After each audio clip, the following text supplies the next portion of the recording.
Greetings, my fellow dwarves. Rodamon here. Thank you for tuning in to Dwarf Fortress Taming the Wilds, Episode 9, Axedwarves Muster. I'm still working on my military, even though it's been 2 hours now. I'm going to ask the question again if you want me to continue working on the military, or if you want me to pivot and work on something else. So this is just like, hey, you should continue on your weapons and armor making, or, you know, change your mind and have me do something else. That's fine.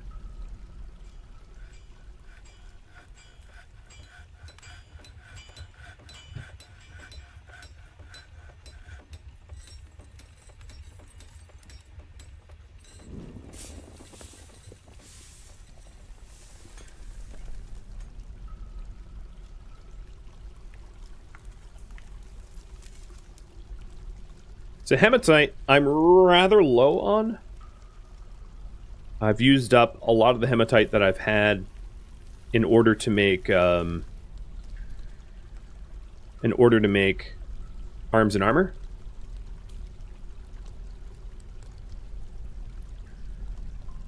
So I'm just looking. Oh, well, there's some magnetite. That's that'll work. So I'm just going through the mining layers here that I have.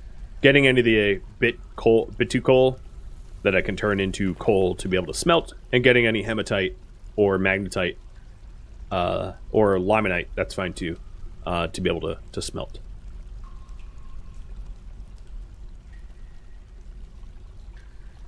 Oh, you know what? Let's delete this. I don't want to dig from this layer because this is my pit layers. Okay.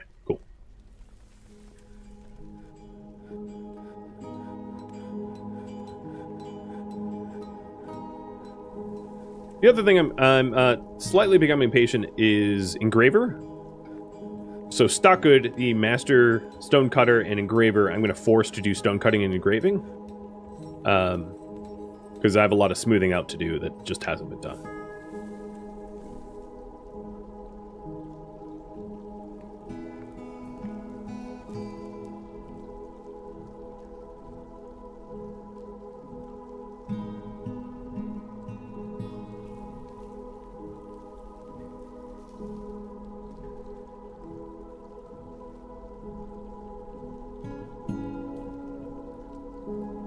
Naming all the bedrooms.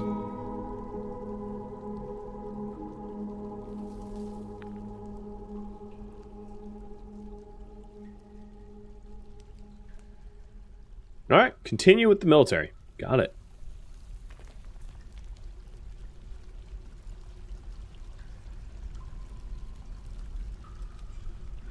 Where is the smoother working? I don't have any idea. It's probably asleep. You're making shale blocks. Wait, how? I told you that you could only smooth and engrave. I think because they were mid-task, I'm guessing. So, hey, pause that task. Outsmarted.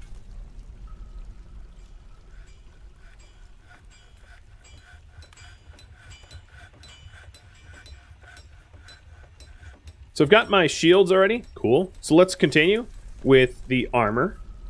So I've got helms, breastplates, shields. Next up, greaves.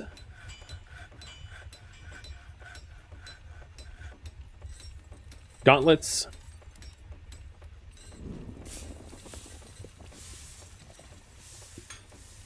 And high boots.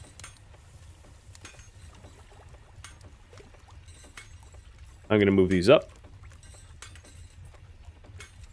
And then I'll set them up proper.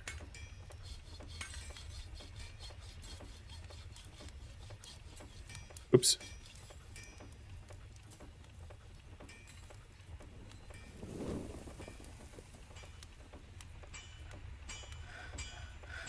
So less than 3, less than 5, and 10. Less than 3, 5, 10. And last but not least, 3, 5, 10. I'm trying to think if there's anything I've missed. I don't think so, right? Breastplate, helmet, shield, axe, greaves, gauntlets, boots.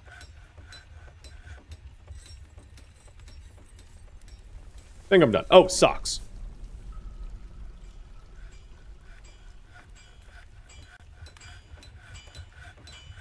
So let's also do socks. I don't have I'm going to make a new work order here for a tailor. Where is tailoring?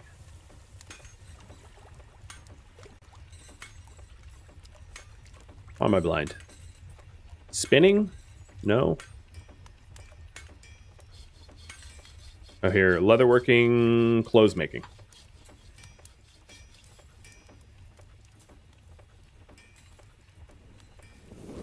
Cloth tailor. Congratulations, the lie maker. You get to do it.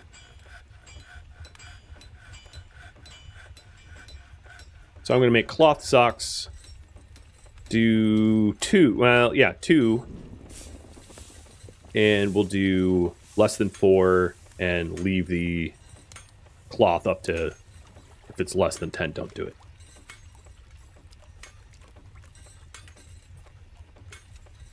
You may have missed this, but is stray a descriptor that marks a lower class of animal? No. Animals, certain animals, I don't have a good example of this. Certain animals can be used as a pet. And the stray means that it doesn't have a specific trainer. It's not... Stray just sort of... Yeah. I don't know how to describe it.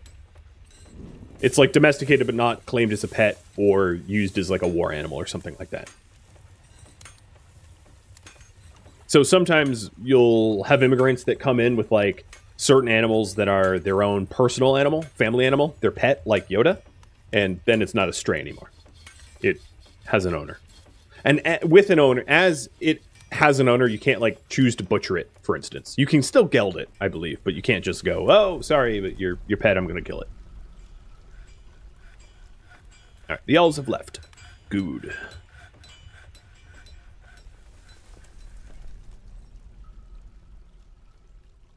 And this is a limestone cavern as well. There's still some bitu coal that I've queued up.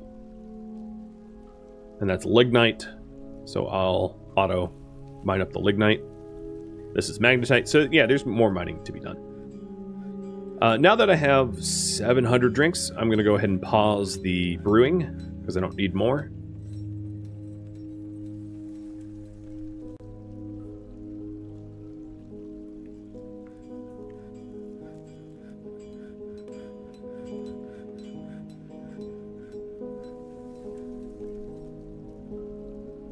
And then one of the...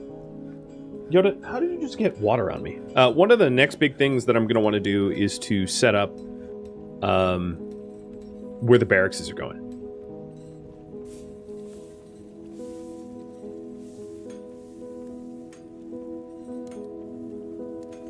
Oops, wrong button. So right now, I guess I could make this blueprint. 1, 2, 3, 4, 5, 6, 7, 8, 9. This is just me counting. You couldn't tell. So this is the center point.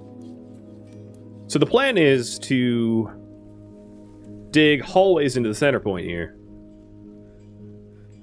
What I eventually want is, and I'll put this as plans as well. Eventually, I'm going to want bridges in these locations.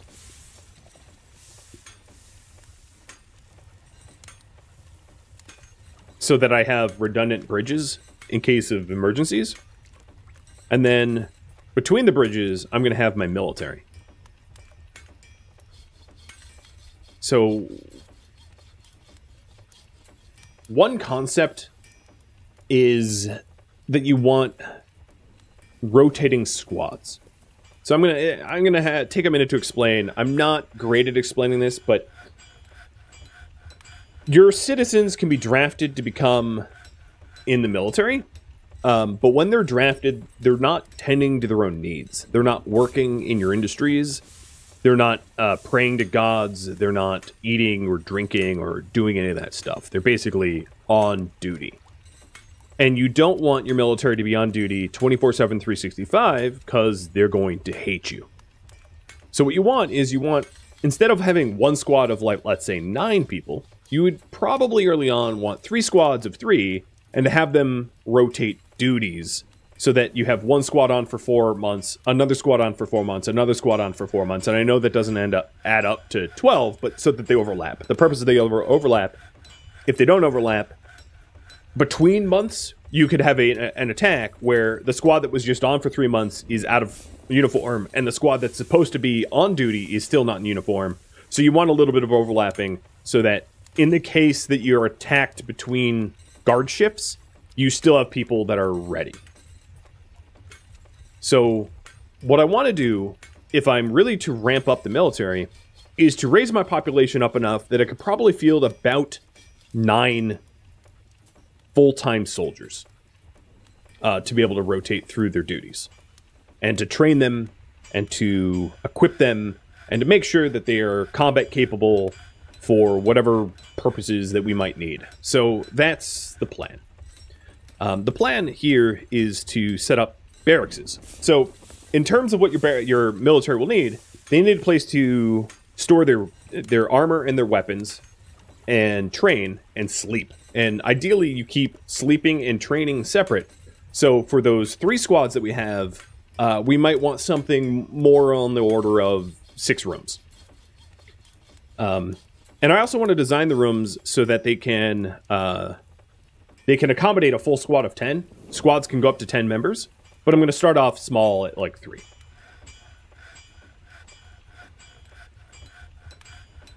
But this is a room that can accommodate a larger squad.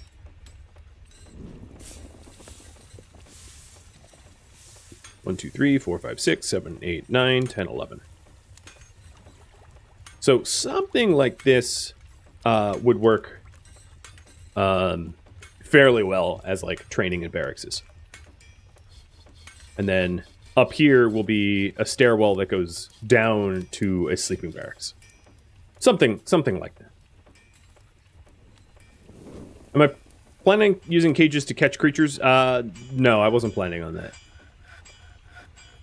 So let's get that dug. And that also leaves the south kind of unused, somewhat purposefully.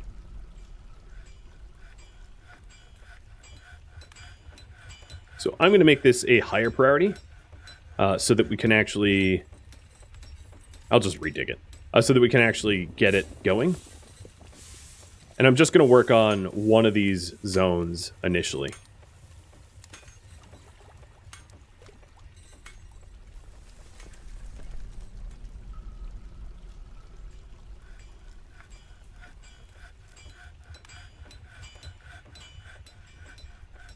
I haven't... to note, I haven't set up an area for ranged units to train. At some point, it's smart to also have ranged units as well, so that if you have an attack where they're too strong and you need to turtle up behind your bridge, that you can shoot at them. And I'll get to that eventually. I'm just not at the point where I'll be doing that now.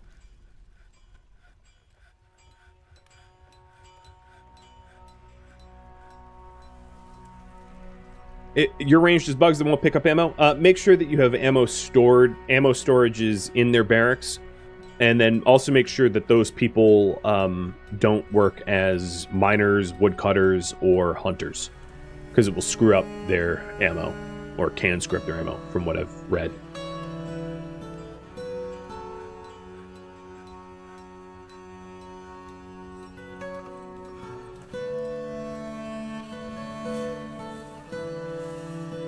Grey Hermit, thank you for the reset.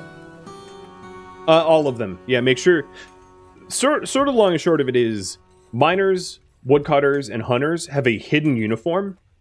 Miners use mining picks, hunters use axes to cut down trees, and hunters use a bow or crossbow and a quiver and arrows. And because of that, they have an invisible uniform where they, to work as citizens, have a certain equipment that they'll use. So if you also use them as soldiers, they'll often have to just pick one uniform over the other, and it will sometimes screw it up where they're not dressed for training or whatever.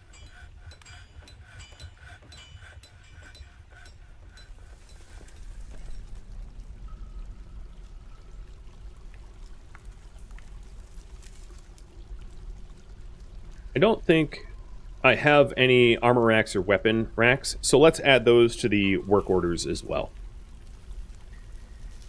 So rock, armor stand, and rock weapon rack. You can make them out of other materials, but I highly advise you make them out of stone, because stone is plentiful. So armor racks make 3, and only make them when we have less than, let's say, 4. And then I'm also going to pick the material. I'm going to make them out of shale. And then same with the weapon racks. Make 3, make if we have less than 4. So initially I'll make 6. And then anytime we dip below 4, I'll make 3 more. So we have somewhere between, 4 and 7 or something like that. There we go. There's also a bug with assigned uniforms. Once you have the assigned ranged uniform, don't touch it, or they won't pick up ammo. Yes. Thank you for reminding me. That is exactly right. Once I have a squad, I'll be able to show you that. But essentially, don't mess with the ranged uniforms, or they won't pick up arrows. And I have actually run into that as well. So in this room here, this room is going to have armor racks and weapon storage. And then this room will be where they train. So this is going to be a barracks here. And this will be Squad 1 training. And then down below is going to be Squad 1 sleeping. They're going to sleep underneath their barracks. And Squad 2, Squad 3. I'm essentially going to have a rotating 3 squads.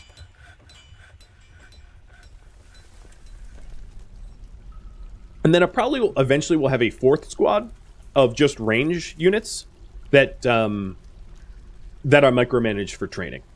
That I only really draft when I need ranged units. So, like, let's say there's a large group of people trying to attack me on the bridge. I can raise the bridge or lock a door or something and then shoot them through the fortifications.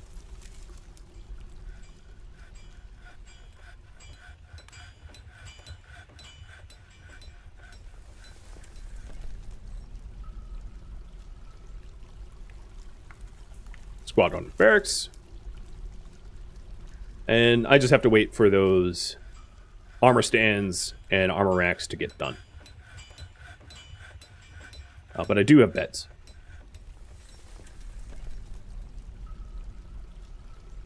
I think. So, yep, I have 20 beds.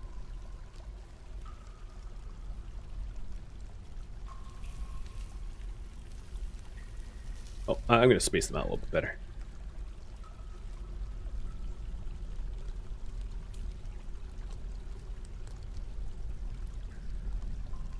That's 10.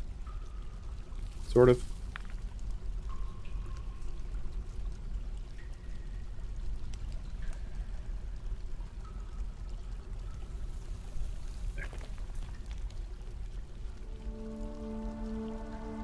Then I'm also going to put down coffers.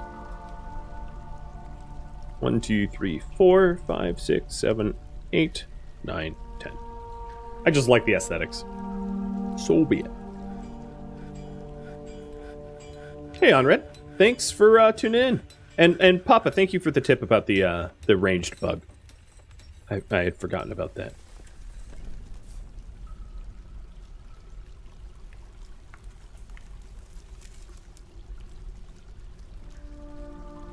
How much limestone do I have?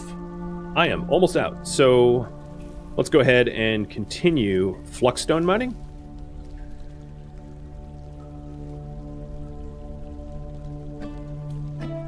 And we still have a lot of stuff to be mined up, but we did end up hitting the magnetite. So given that we hit the magnetite, let's do a... Ooh, I'm out of... Really? I'm out of fuel? Man, we must have done... Oh, let me check my bars. 205 iron bars. 13 steel. Okay, yeah, we did a lot. Didn't I have make charcoal in here? Yeah, make charcoal. Refined coal is less than 30. Oh, I am out of logs? That's what's going on. Really? Yeah, I have 15 logs. Okay, up to the surface. Guess what? I'm not going to be picky this time. Cut all the trees closest to the ramp.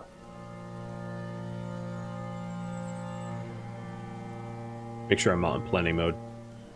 Did I just tell them to mine the trees? I think I did. Oh, it's because okay, hold up. I queued them to, like, cut the limbs on the second story, which is wrong. There we go. Better.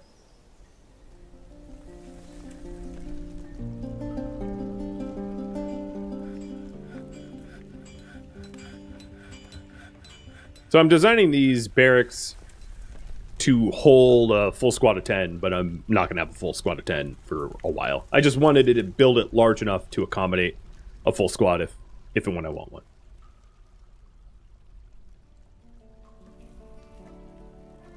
Wow, I don't have a lot of weapon racks yet, do I? Nope. Did DF fix the bug with armor stands? I don't know.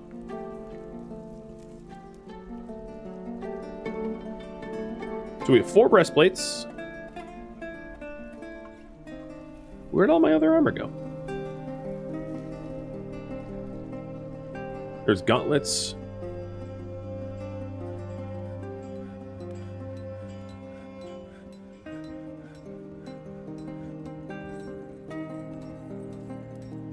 Steel helm. Shields. Alright, we do have some stuff. Good.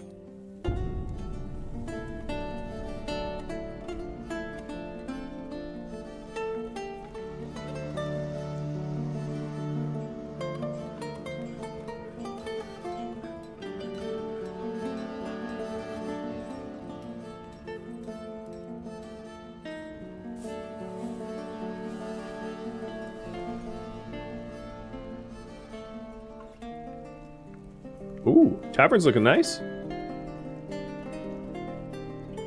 Our main stockpile isn't completely overloaded full of junk that we didn't want to store in there.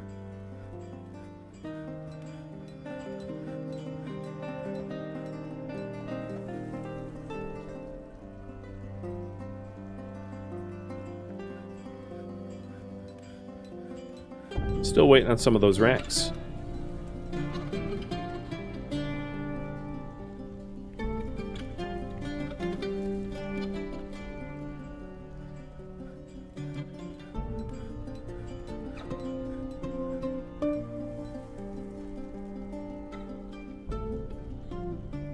I'm gonna have to force my woodcutters to do woodcutting.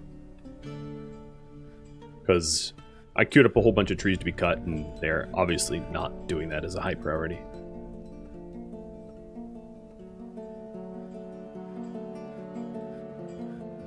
I gotta be a boss.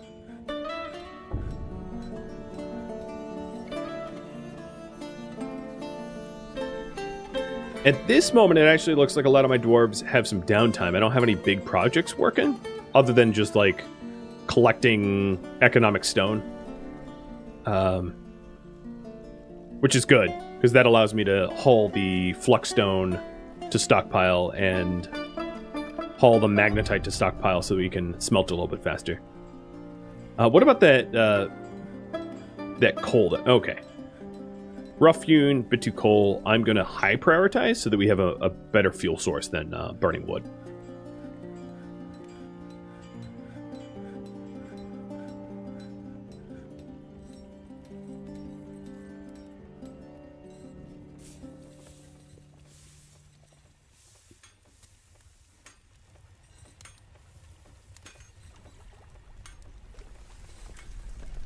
It is summer.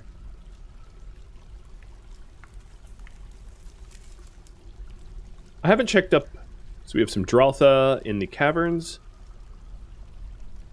a bobcat outside, and pets and livestock. I'm gonna geld another horse. But yeah, looking good. So this is what happens when you have an infinite shear and milk creature. Every day, we try to shear and milk and it creates a whole lot of work spam. It does mean that you don't end up in a situation where you failed to milk and shear. It really just depends on your tolerance for that cancel spam. I'm pretty tolerant of the cancel spam. It doesn't seem to bother me, but you can play however you want. I also had meant to make glass, so let me check sand. I'm just going to assume that I have it. So let's make some, not crystal, let's make some clear glass blocks, just as a demo. The glass industry is pretty unique compared to other industries. It's one of the hardest things to actually make, because the pure lash that you have to make in the kiln has to go through a lot of processing. So it's a work heavy. One of the advantages of glass is it allows you to harness the sun. So that comes into a whole different category of things, where I'm going to just spend a minute or two to explain. So on the surface, you have the sun. In Dwarf Fortress world, it's always noon. Don't ask. And on the surface, you can plant certain things. You can plant surface crop. So surface crop and cave crop are two different things. In the caves here, we only have like wheat and pigtails and plump helmets and like. There's also cavern crop down below, which is kind of the same as the crops that we've been planting. But the surface has crops that can be grown year-round using sunlight. And one way that you can do this is you can dig like a column from the surface down into your fortress and then put glass on top of it like a greenhouse. And that stops the... You don't actually need to do that. It gets even weirder, but I'm just going to explain it this way and then explain why it's weird. And then put glass as a greenhouse, allowing you to farm surface crops, but underground. There's other reasons to use that sort of mechanic to bring in sunlight from the surface into your cave, because there's something called cave adaptation. So dwarves that spend too much of their lives underground will basically become allergic to the sunlight. Where when they're in the sunlight, it makes them irritated and makes them vomit. And the way to avoid cave adaptation is to expose your dwarves to sunlight regularly so they don't ever become cave dwarves. And one way to do this, for instance, there's a bunch of different ways, but one way to do this would be to bring in a column of sunlight into a high traffic area, like a tavern or a main hall or a hallway, or even their bed. Well, they don't spend a lot of time in their bedrooms, but work areas, so on and so forth. And you can do that with glass as well, creating a column up to the surface and then glassing it up the top. Heck, you could even live like an elf and live outdoors if you wanted to. Now, the weirdness part. Technically, you don't need to use glass. Once a tile is exposed to sunlight, it's always exposed to sunlight, even if you wall it back up. So I joke in the Discord server that the photons on this planet are oddly frozen. So what that means is, like, I'll just give you an example. If I channeled from the surface here all the way into my Great Hall, and then I just walled it back up with like slate or shale or whatever, technically it would still be lit by the sun, even though I walled it and roofed it back up with shale. Personally, I'd rather use glass because it makes me feel like I earn that sunlight. But until the game changes, you actually don't need to use the glass. So that's the weirdness caveat, is if you ever expose anything to the sun, it is forever exposed to the sun. Just Dwarf Fortress. Just Dwarf Fortress game mechanics. But here we go. We have charcoal, pure lash, and a bag of sand becoming a clear glass block. It's photonic memory. A Dwarven concept. Yeah, thank you. Just some weirdness. That is all. Alright, so I think this this barracks needs one more weapon rack, but we're getting pretty close to it being ready. Do we know if stairwells give sun exposure? They don't. So what will end up happening is, if you look at the mouse, see how it says cavern floor? Cavern floor is sort of the light level, and if it was exposed to the sun at some point, it would not say cavern floor, it would just say floor. So it's actually relatively difficult to actually figure out the sun level without mods, in my opinion. But yeah, stairwells, because it's stairwells that are like up like this, they're layered, it stops sunlight. It's sort of like fire escape stairwells or something. I don't know. But you can see just visually how they wouldn't have sun. Oh, we have Gil Rosmo caravan. So Gil Rosmo is they're humans. So for reference, our own government is the Gem of Fingers, and then we have Stetskaral, which is the Dwarven mountain dwarves, which we came from. We have Gil Rosmo, the humans, and then we have the Amethasalo, the elvens. So humans have come to trade.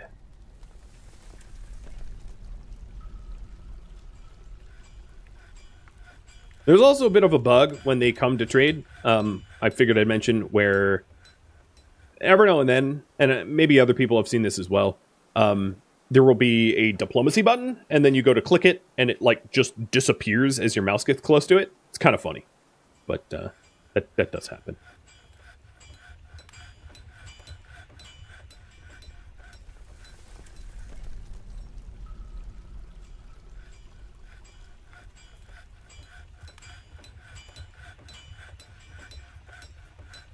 All right, there we go. 10 and 10. So we have weapon racks, armor racks, beds, and chests to accommodate 10, which is the max squad size. And then I have armor for 3 or 4-ish. Then we've got little drunk human here hanging out, drinking all our booze, and not actually being hired to kill anything. Something else that I want to set up in this queue here, I have a lot of whatever, I'm not going to try to say it. And I'm going to make crafts out of that micro stuff, just to get rid of it. That would be a craft dwarf. I don't know why. Oh, I probably have enough shell toys now. Oh my god. Cancel that. So make rock crafts out of the microcline. Repeat. This is just so that I can get rid of some of the stone that I don't intend to use as non-economic stone, like the microcline, which is only used for building and making furniture. If it was an economic stone, like the Cowlinite, it would say, hey, this is an economic stone. It can make a whole bunch of stuff. As you can see, it's a bit of a different list. All right, hello, you're not elves. Humans, let's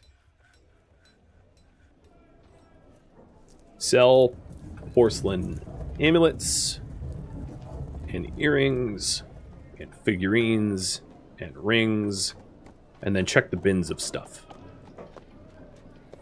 So this is a bin full of porcelain stuff and toys. And I don't need that many toys, so I'll probably end up selling some of the toys. Here's another bin full of cut gems and junk. Lots of junk. Luckily, they buy my junk, so I'm okay with that. Here's some cut gems. One thing that I would advise is to make sure that you always have... Well, you don't need to if you really know what you're doing, but to try to keep at least some cut gems and rough gems in stock. Basically, keep at least a few things in stock, so if you have a strange mood, you don't all of a sudden need those things for the strange mood. So, for instance, you have a strange mood, and the strange mood requests cut gems, and you don't have any cut gems, you'll have 40 days to supply it, or that dwarf is going to have a really bad time, the one with the strange mood.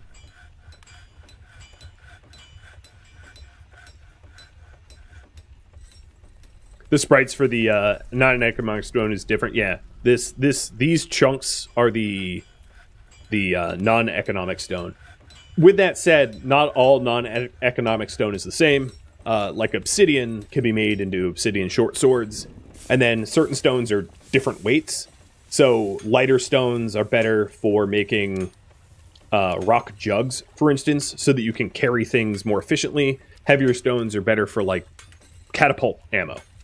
And I don't know if it will tell... Oh, yeah, wait. So the weight of Cinnabar is, for instance, 810, and the weight of Microcline is 256. So just between those two stones, one is obviously better for catapults, and one is obviously better for jugs. Yeah, it goes into a lot of detail. So shale's even lighter, and limestone is an economic stone, but it's lighter-ish.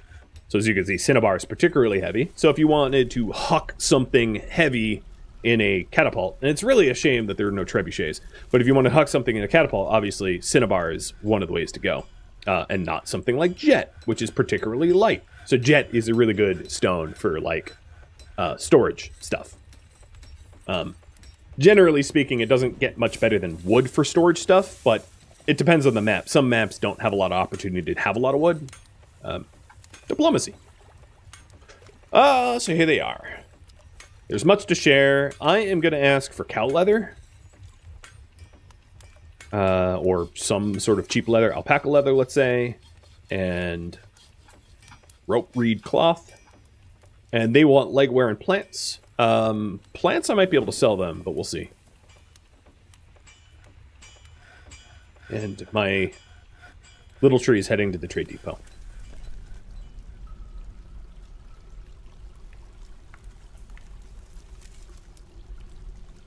Maybe. Ah, there you are. Sprint!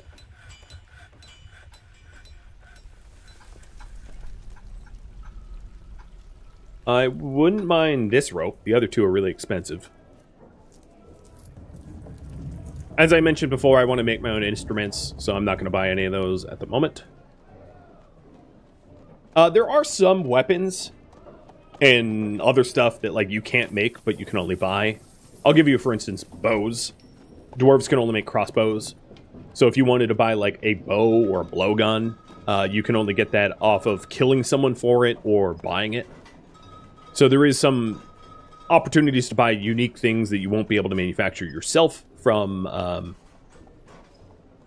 trade or murder. Oh, you know, they brought in a lot of cloth, so that's cool. I have a lot of food, and I'd really only be interested in tallow. I know that I've made that soap maker, and then I didn't do anything with it, so I'll need to get back to that at some point. Some threads. Yeah, that looks good. I'm not going to get into sheets just yet, either. So much to the sadness of the children, I did make way too many toys, so I'm going to sell some of the toys. I'm going to sell some of the cut gems, but not all of them, for the reasons I just mentioned. And then I just have to sell enough to make that green, make them happy that they're getting a good deal. I mean, they did do the travel after all.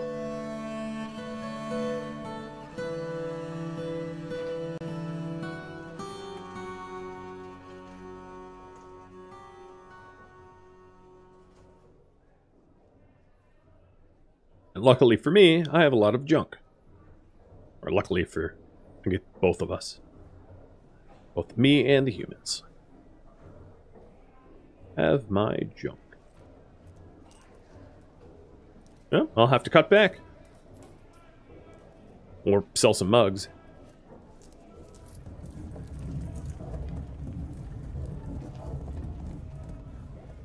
I think I probably have too many mugs. Mugs is one of those weird things where, like, you queue one up and it makes 3. So, there it is. There's the trade.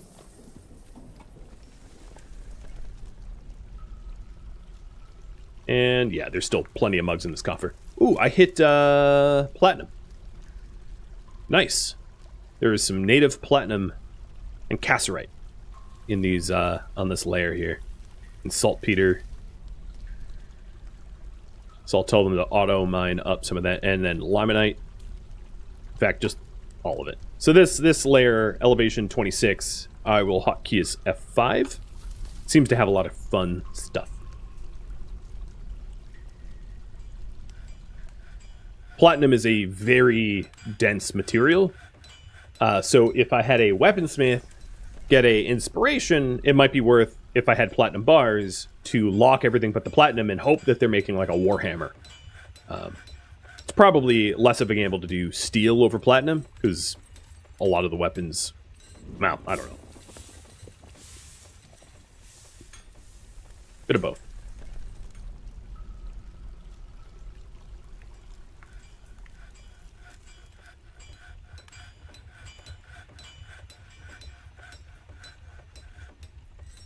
Sell the garbage gems, use good gems to encrust. Yeah, that's exactly why I held on to the higher priced gem. In fact, let's continue cutting gems. There isn't a specific type of gem that I want to forbid. The only reason you would want to forbid gems, for instance, is if you wanted to train up a gem cutter to become better at cutting gems, so as to preserve your highest priced gems like diamonds from being cut. But diamonds aren't exactly at the level that I've been digging at, so I'm not that worried about that.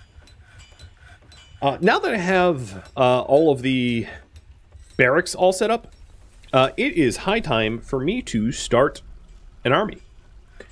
So I am going to fire a little tree from the militia commander, because little tree, if we spend a second to take a look at little tree is really good at appraising and negotiating.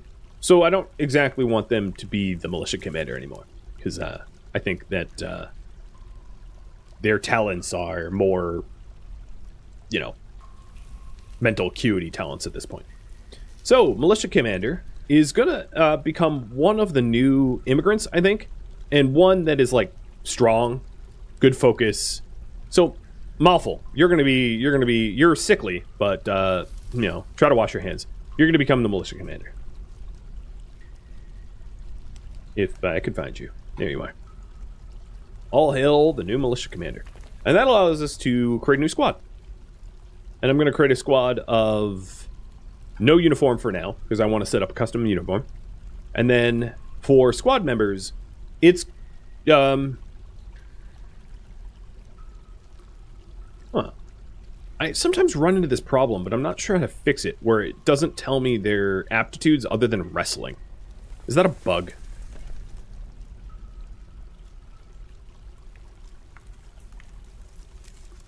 It might be. Because I run into this every now and then, and I don't know why it happens. Oh, it's based off the assigned uniform? Alright, I'll do metal armor then. Thanks, I didn't know that. Yeah, there we go. Alright, so now that... Because wrestlers don't use armor. So now I have metal armor, it's going to tell me the proficiency of fighters, not archers. So if I had them, for instance, if I... Let's delete this for like a 10th time. Kill the squad. If I did leather armor, it would give me the people that have relevant range skills, which is apparently no one. Is there really no one? Oh, no, there's one good hunter. Doran is a good hunter. That's unfortunate because they are the ones that have been armor smithing, but I'm not going to change them over. So let's set up a tanky squad, metal armor, and I'm going to assign some peasants. So Mistum and maybe the Butcher. So Mistum, Ashtish, and Malful. Or Maffle. And you guys are going to be the Iron Dwarves. I don't know. I'm not creative. And right now, your schedule is going to be ready. Or actually constant training, and I am going to create a new uniform for you guys. So I'm going to assign metal armor. Oops. And then I'm going to create a new one where the shield is always going to be a shield. The weapon is always going to be what did I make? A battle axe? I think I have battle axes, right? Battle axe, and then also socks. For whatever reason, you know, socks. And iron, dwarf, armor. Confirm and save. And then assign Iron Dwarf armor to all these dwarves. And they're going to get geared. How are some of them already geared up? Jesus, that was fast. They're already decked. It's like instantly. I don't know. But then let's go over to their barracks. So we have these Iron Dwarves. And this is going to be a barracks for Iron Dwarves to train in.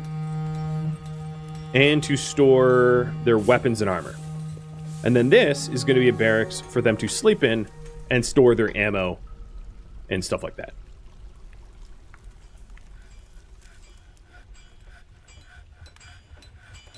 I do need some additional backpacks and water skins, so let's get that work order set up as well. So water skins make 3, and only make if we have less than 4, and only make if we have a lot of tanned hides. 10. And then backpacks make 3, 4, and hides. The Iron Dwarves. And it will take them, as you can see, a little bit of time to be able to walk to their equipment and equip it. So if we track Mistim, for instance, Mistim is like wandering around, going to combat training. Here, let me tell them to get ready instead.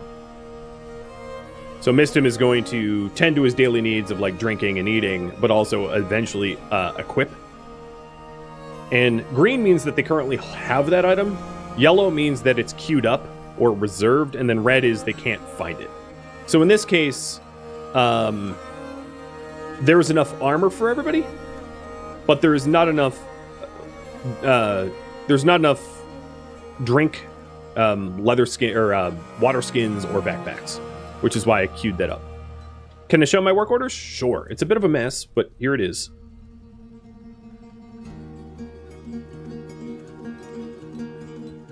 Oh, and let me hide the UI so you can actually see the squad. I forgot to do that, sorry. So now you can actually see what I'm doing over here. Totally lapsed my mind. So taking a look at them, at the moment, what don't they wear? Well, let's take a look at Malfold then. They don't have high boots? Yeah, they don't have high boots for some reason. But there's high boots. So yeah, I'm not really sure why they don't have high boots, because I believe I have high boots in stock.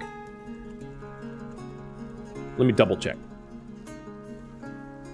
Yeah, alright, I definitely have high boots. I'm staring at them right here, but they just haven't traveled to get them. Let's hope they do. And hitting update uniform, sort of, or update equipment rather, encourage them to go find new equipment to be able to put on.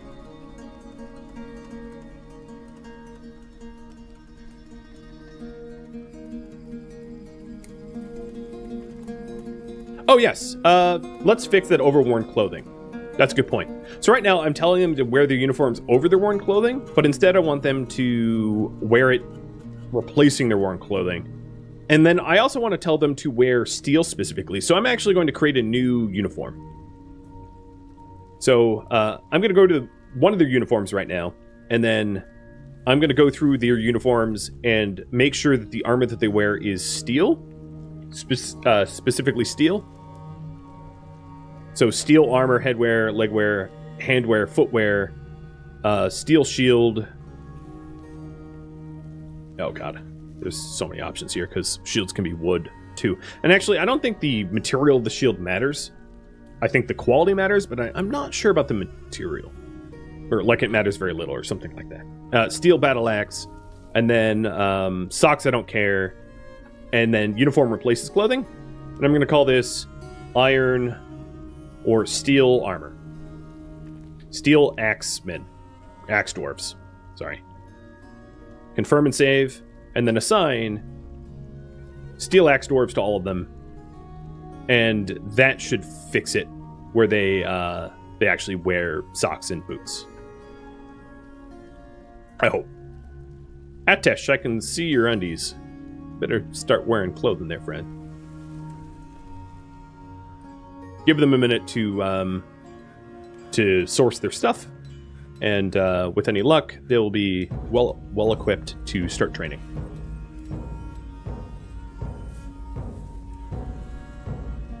Oh, perfect. Ashtesh is wearing everything. So this is a fully geared up battle axe, helmet, shield, socks, boots, gauntlets, greaves, water skin, breastplate, and backpack. And I just need to let enough time lapse for the other two to fully gear up. But as you can see, it's yellow, meaning that they have it queued up to be fulfilled. 3 dwarves, fully equipped. Awesome.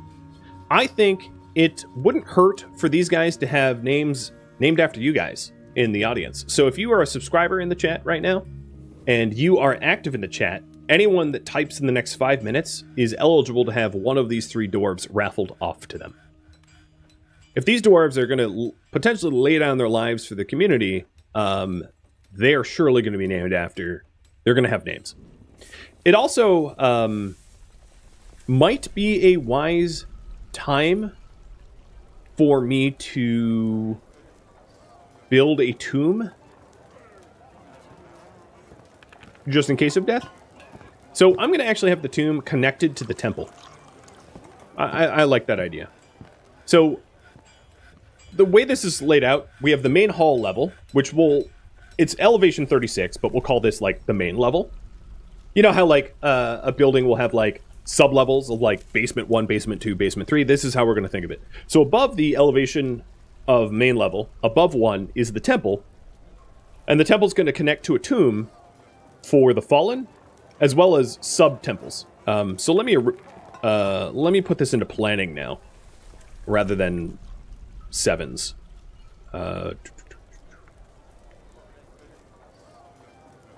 And actually use the blueprint mode.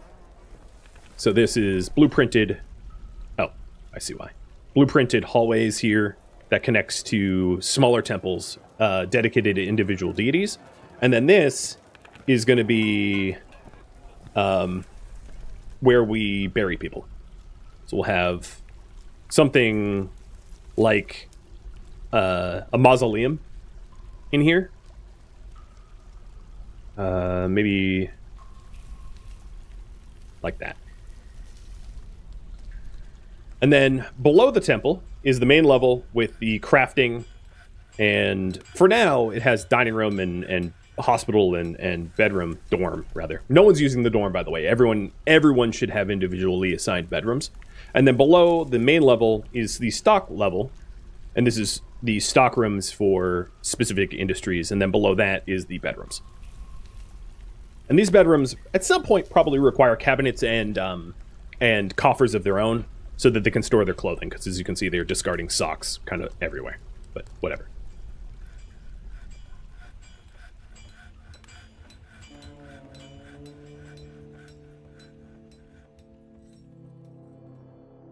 Thank you for tuning in to Dwarf Fortress Taming the Wilds, which originally streamed live on Twitch January 3rd. If you have any feedback or questions for me, please let me know in the comments below, but also keep in mind that this is a no backseating series. If you'd like to discuss this game, please join Discord instead. Rhodamont.com or the description of this video have a link to Discord. If you would like to join my live streams, Rhodamont.com also has a link to Twitch, as well as my countdown timers to upcoming streams and my schedule. Thank you so very much for watching. A special thank you to my Patreon patrons, Twitch subscribers, and viewers like you that support the channel and made it all the way to the credits. Thank you so very much. I'll catch you next episode or an upcoming stream. Farewell, my fellow dwarves.